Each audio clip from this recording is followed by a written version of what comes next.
Texas will require NACS-Compatability to get public funding for chargers. Another day brings more significant news related to the transition from the CCS1 to the NACS fast charging standard in the United States. According to an exclusive report from Reuters, the Texas Department of Transportation will introduce an additional requirement of NACS compatibility to new charging infrastructure if companies would like to get federal funding. Texas saying it would require electric vehicle charging companies to include both Tesla's standard as well as the nationally recognized CCS. If they want to be part of a state program to electrify highways using federal dollars. Let's recall that, on the federal level, there is up to $7.5 billion available for charging infrastructure, as long as new projects comply with multiple requirements. Particular states remain in control, as the funds are flowing through their transportation departments, which means that they can add their own additional rules and regulations. The decision by Ford, GM, and now Rivian to adopt NACS changed requirements for Phase 1 of the rollout. The Texas Department of Transportation said in an email to Reuters on Tuesday, adding that it would require direct current fast chargers to have one CCS and one North American Charging Standard NACS connector.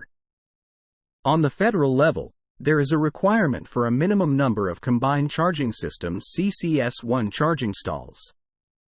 Even Tesla superchargers will have to have CCS1 to get funds.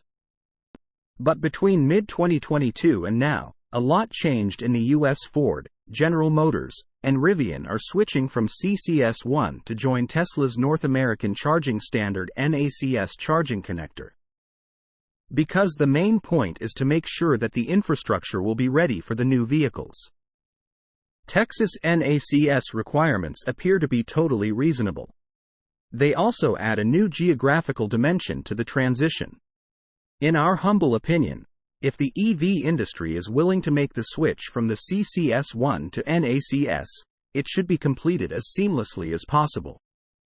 The best thing to do now would be to update the federal requirement and require both CCS1 and NACS plugs for the next couple of years, to make sure that the older CCS1 compatible vehicles will not be left behind.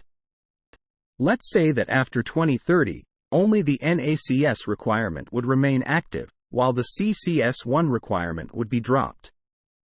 There will be plenty of CCS1 chargers at that point and adapters to NACS, while new BEVs will be equipped with NACS. We saw a similar process in Europe, where there was a time with 2 or even 3 plugs at one charging unit. Otherwise, some states might follow Texas to rationalize the requirement on the state level. According to the article, there are already a few states which are considering some NACS-related solutions additional points or a requirement. Other states like California, Iowa, and Michigan are reviewing the shifting charging market. And at least one other state is considering giving applicants bonus points on applications if they include the Tesla charging ports. On the other hand, if Tesla's NACS-compatible electric cars have over 60% market share, and there are new NACS-compatible models in the pipeline from other manufacturers, as well as dual-head DC fast chargers CCS1 NACS, then all the requirements are becoming just something on paper. Charging networks will be able to and will have to add NACS to serve the majority of its potential customers from a business perspective. Source: reposted and summarized from Mark Kane at Inside EVS.